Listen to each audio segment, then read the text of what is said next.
மாண்புமிகு தமிழக முதலமைச்சர், மதிப்பிற்கும் மரியாதைக்கும் உரிய எங்கள் பாசத்திற்குரிய அண்ணன் மு.க. ஸ்டாலின் அவர்கள் 118வது பசும்பொன் முத்துராமலிங்க தேவர் ஐயாவினுடைய இந்த குருபூஜை விழாவிலே கலந்து கொண்டு சிறப்பித்து ஒட்டுமொத்த தமிழர்களையும் சந்தோஷப்படுத்திய இந்த சூழலிலே இந்த பகுதியில் குறிப்பாக பசும்பொன்னிலே 3 கோடி ரூபாய்க்கு இலவசமாக திருமண மண்டபம் அமைத்து அரசின் சார்பாக கொடுக்கப்படும் என்கின்ற ஒரு மகிழ்ச்சியான செய்தியை அறிவித்திருக்கிறார்.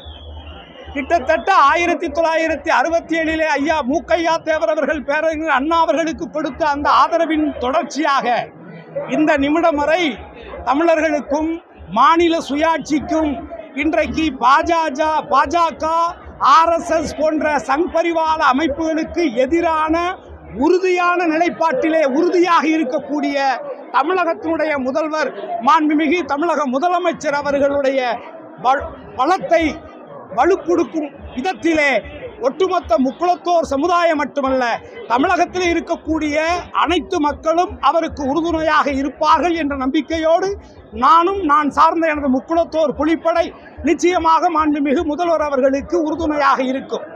அதேபோல் பசும்பொன்னாருடைய இன்றைய விழாவிற்கு இந்தியாவினுடைய துணை ஜனாதிபதி அவர்கள் இன்றைக்கு வந்திருக்கிறார். அதை கடந்து இன்றைக்கு முன்னாள் முதலமைச்சராக இருந்தவர் மதிப்புக்கும் மரியாதைக்கும் உரிய அண்ணன் OPS அவர்களும், முன்னாள் அமைச்சராக இருந்த மதிப்புக்கும் மரியாதைக்கும் உரிய செங்கோட்டையன் அவர்களும் இன்றைக்கு இருவரும் ஒன்றாக இன்றைக்கு இந்த விழாவிலே கலந்து கொள்வது என்பது ஒரு மற்றற்ற மகிழ்ச்சியான ஒரு செய்திதான். எங்களை பொறுத்தவரை தேவரை ஒரு சித்தராக வழிபடக்கூடிய என்னை போன்ற கோடான கோடி உள்ளங்கள் சார்பாக யார் ஒருவர் அரசியல் ரீதியாக இங்கு வந்தாலும் சரி, இந்த இடத்தை வைத்து தன்னை விளம்பரப்படுத்திக் கொள்வதற்காக வருபவர்களாக இருந்தாலும் சரி, அவர் மீது இருக்கக்கூடிய அவர் செய்த இந்த மண்ணுக்காக தேசத்திற்காக செய்த அப்பழுக்கற்ற தியாகத்தை மதித்து வரக்கூடிய சந்ததிகள் அது போன்ற தேவரை போன்ற ஒரு அப்பழுக்கில்லாத ஒரு அரசியல் வாழ்க்கையை, ஒரு ஆன்மீக வாழ்க்கையை வாழ வேண்டும் என்கின்ற கருத்தை எடுத்துரைப்பதற்கு வருபவர்கள் யாராக இருந்தாலும் அவர்களை வருக வருக என்று உங்களின் சார்பாக உங்களில் ஒருவராக வரவேற்பதிலே நான் பெருமகிழ்ச்சி அடைகிறேன். ஆமா, இல்ல அந்த கட்சியில 1008 பிளவு இருக்குங்கிறது எல்லாருக்குமே தெரியும்.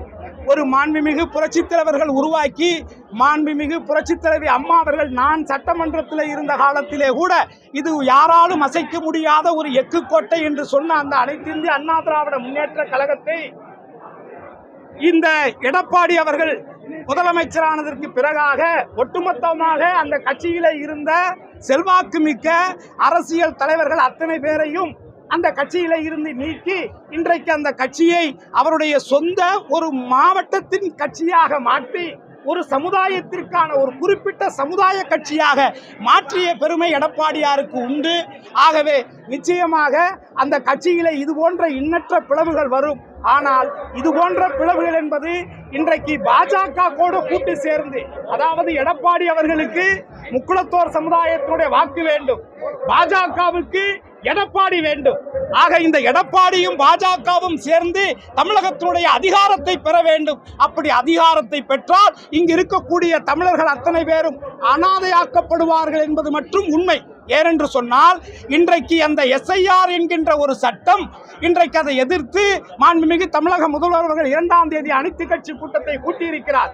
இன்றைக்கு பீகாரில் நடந்த அந்த தவறை தமிழகத்திலே கொண்டு வந்து இங்கே வந்தேரிகளாக இருக்கக்கூடிய வந்து தொழில் செய்யக்கூடிய வேலை செய்யக்கூடிய வட இந்தியர்களை தமிழகத்தினுடைய ஓட்டுரிமை பெறக்கூடியவர்களாக மாற்றக்கூடிய ஒரு மிகப்பெரிய அரசியல் சதிதான் அது என்பதை நாங்கள் திட்டவட்டமாக சொல்லுகிறோம். ஆகவே தமிழர்களாகிய நீங்கள் கொஞ்சம் உஷாராக இருக்க வேண்டும். அப்படி ஒரு சூழ்நிலையை பாஜக உருவாக்கி கொண்டிருக்கிறது. உங்களது வாக்குகளை இழந்து வட இந்தியர்களுடைய வாக்குகளை அவர்கள் பெறுவார்களே ஆனால், உரிமைகளை பெறுவார்களே ஆனால் தமிழகத்தை யாராலும் காப்பாற்ற முடியாது. ஆகவே தொடர்ச்சியாக பாஜக RSS சித்தாந்தங்களை எதிர்த்து நிற்கக்கூடிய மாண்புமிகு தமிழகத்தினுடைய முதல்வருடைய மு.க. ஸ்டாலினுடைய கரத்தை வலுப்படுத்த வேண்டும் என்பதுதான் என்னுடைய. செய்திகளை உடனுக்குடன் தெரிந்து கொள்ள கீழ்க்கண்ட கேபிள் மற்றும் DTH நெட்வொர்க்குகளில் எம் நாடு செய்தி தொலைக்காட்சியை காணுங்கள். பாதகம் செய்பவரை கண்டால் நாம் பயம் கொள்ளலாகாது பாப்பா. மோதி மிதித்து விடு பாப்பா, அவர் முகத்தில் உமிழ்ந்து விடு பாப்பா. அண்மை செய்திகளை உடனுக்குடன் தெரிந்து கொள்ள இணைந்திருங்கள் எம் நாடு தொலைக்காட்சியுடன்.